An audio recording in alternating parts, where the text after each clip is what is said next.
Astaghfirullah. Bismillahirrahmanirrahim. Assalamualaikum warahmatullahi wabarakatuh. Waalaikumsalam. Wassalatu wassalamu ala Rasulillah wa ala alihi wa sahbihi wa mawalah wa la hawla wa la quwata illa billahi wa ba'du. Alhamdulillah, segala puja dan puji hanya milik Allah subhanahu wa ta'ala yang telah mengumpulkan kita lewat media yang kita cintai ini.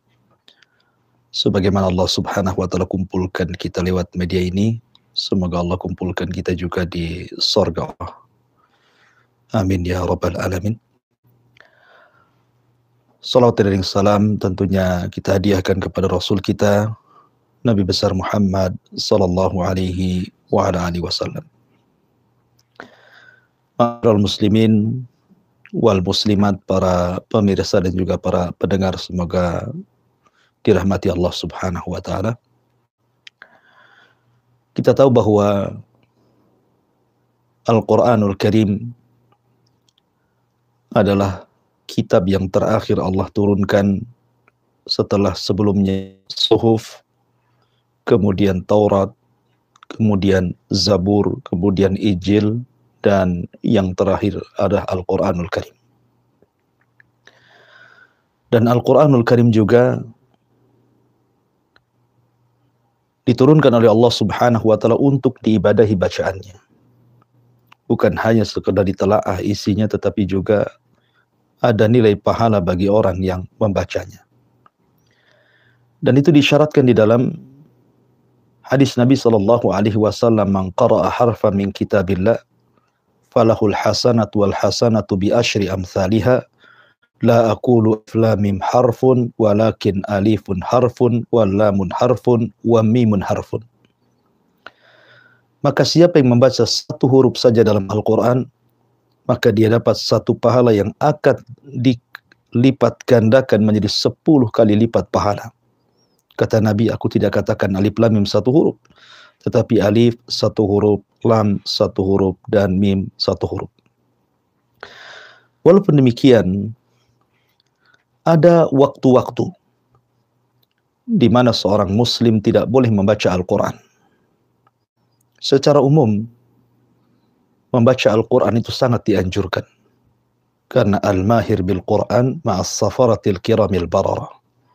Orang-orang yang mahir dalam membaca Quran itu bersama para malaikat yang safar ke sana kemari mendoakan para pembacanya. Tetapi ada waktu-waktu seorang muslim tidak boleh membaca Al-Quran. Kapan seorang muslim diharamkan membaca Al-Quran? Yang pertama, seorang yang junub tidak boleh membaca Al-Quran. Karena bagaimanapun Al-Quran itu suci. Dan seorang junub memiliki hadas besar. Dan Ali radhiyallahu an pernah mengatakan, kana Nabi sallallahu alaihi wasallam la yahjubuhu an qiraatil Qur'ani syai'un siwa janabah wa fi riwayat illal janabah.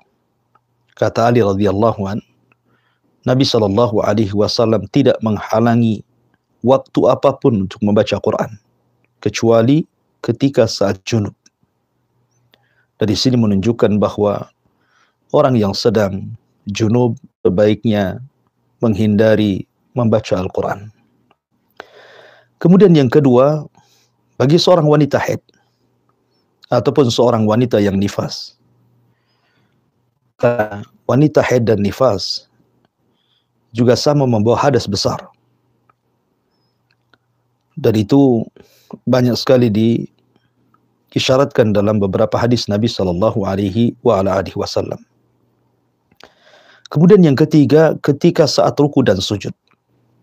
Ketika saat ruku dan sujud dalam salat, maka seorang tidak boleh membaca Quran kecuali zikir-zikir yang dianjurkan saja.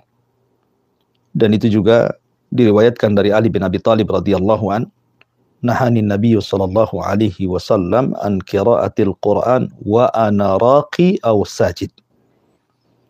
Kata Ali radhiyallahu an, Nabi melarang diriku untuk membaca Al-Quran sementara aku sedang ruku atau sedang sujud dalam sholat.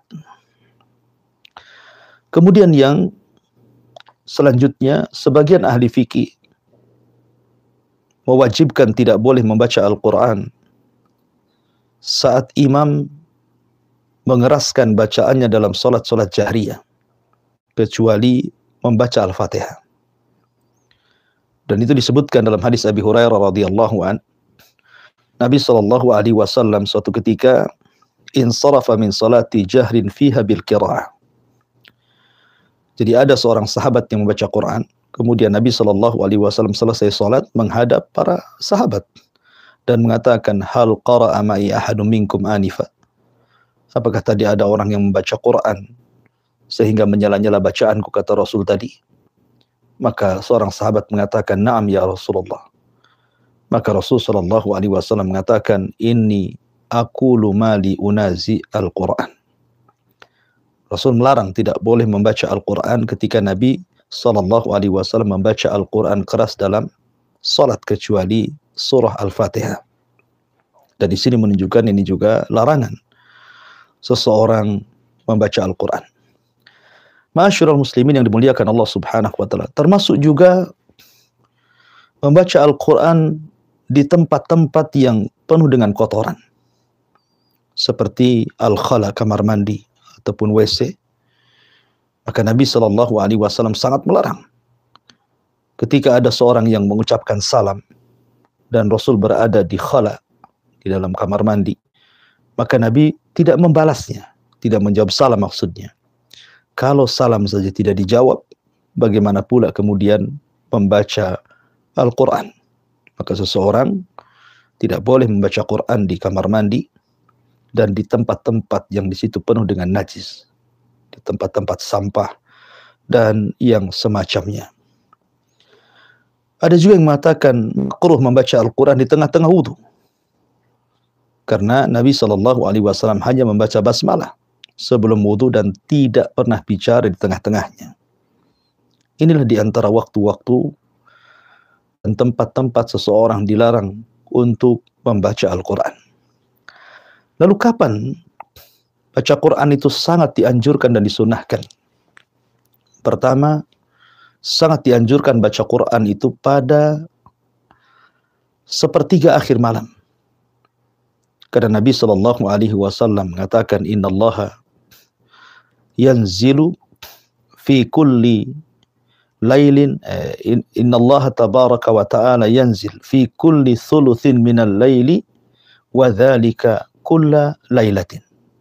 Sungguhnya Allah Subhanahu wa taala turun ke langit dunia pada sepertiga malam, dan itu setiap malam. Kemudian Allah Subhanahu wa taala mengatakan, hal min mustaghfirin, apakah ada orang yang meminta ampun? Hal min taibin, apakah ada orang yang bertobat?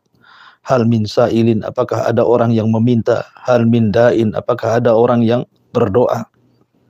Maka Allah Subhanahu wa taala menawarkan, man yad'uni fa astajibalah, wa man yas'aluni fa u'tiyah, wa man yad'uni fa astajibalah, wa man yastaghfiruni fa aghfirlah. Barang siapa yang berdoa ku kabulkan, barang siapa yang minta ku kasih, dan barang siapa yang minta ampun ku ampuni dosa-dosanya. Jadi kata para ulama, waktu yang sangat tepat membaca Quran dan sangat dianjurkanlah sepertiga malam akhir, karena di situ Allah turun dan juga para malaikat turun. Kemudian juga di waktu fajar yang kedua. Di waktu fajar yang kedua, ketika Anda melaksanakan sholat subuh, disitulah membaca Al-Quran. Makanya Nabi SAW ketika sholat subuh itu tidak kurang dari 100 ayat. Ya, karena memang di situ tempat di mana kita disaksikan para malaikat, inna Qur'an al-fajri kana mashhuda. Sungguhnya bacaan Quran dalam sholat fajar itu disaksikan para malaikat. Kemudian juga setelah sholat subuh juga dianjurkan membaca Al-Quran, karena waktu itu waktu berkah. Sebagaimana Nabi SAW mendoakan umatnya, Allahumma barik li ummati fi bukuriha. Ya Allah, berkahi umatku di waktu paginya. Dan juga secara umum baca Al-Quran adalah sangat dianjurkan, kecuali waktu-waktu dan juga tempat yang sudah saya jelaskan.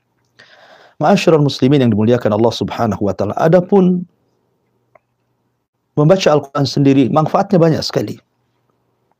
Pertama, bahwa orang yang membaca Al-Qur'an, Allah Subhanahu wa taala akan berikan cahaya dalam wajahnya. Karena bagaimanapun Al-Qur'an itu nur, cahaya. Maka siapa yang suka membaca Al-Qur'an akan tampak di wajahnya cerah, penuh dengan kebahagiaan, dan tidak kusut wajahnya.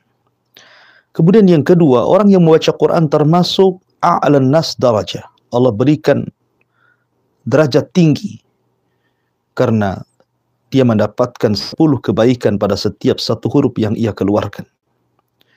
Kemudian para pembaca Quran akan dinaungi rahmat Allah Subhanahu wa taala, diturunkan ketenangan hatinya, dan juga akan diangkat derajatnya pada hari kiamat.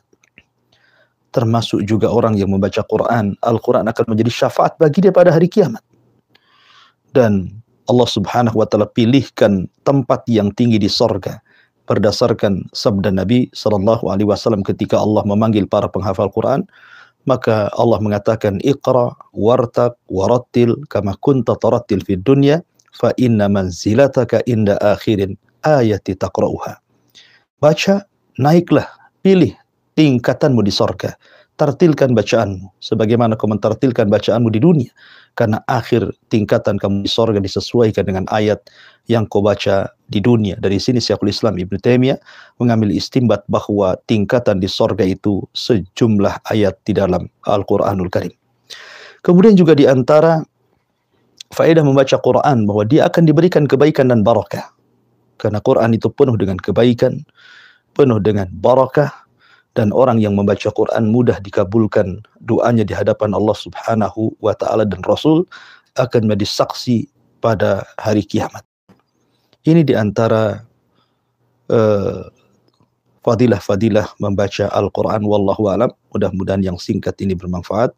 Saya kembalikan kepada moderator. Falyatafadhal mashkura.